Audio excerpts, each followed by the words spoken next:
Yep. We have a few different plans to enhance the flight time of our bird. One of the ideas that we came up with is to tighten the wings. We noticed our wings were a little saggy when we were throwing them, and we're hoping that tightening them will help it fly longer. Another idea we had is to increase the length of the wings to increase surface area and hopefully keep it flying longer. And the last one that we had is to add weight in different areas of it to balance it out and increase the flight time.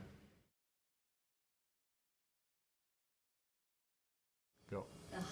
One of our design changes that we decided to change on our flyer for our modified flying bird was to add a small rubber band. We hope that adding this rubber band will increase propulsion and increase the lift on our flying bird and hopefully increase the duration of the flying time.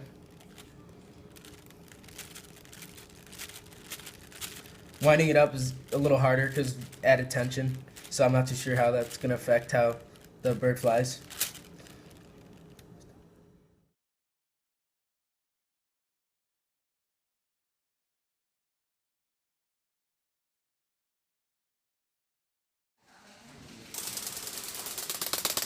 There you go.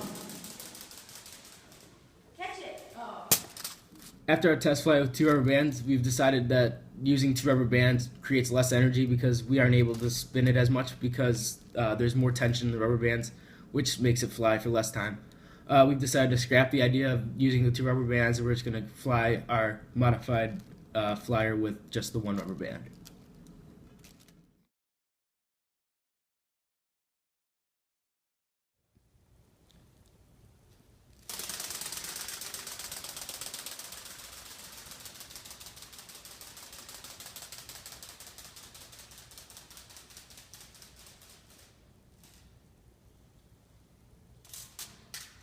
After removing the rubber band and tightening the wings, our best flight time was 7 times longer than the baseline flight.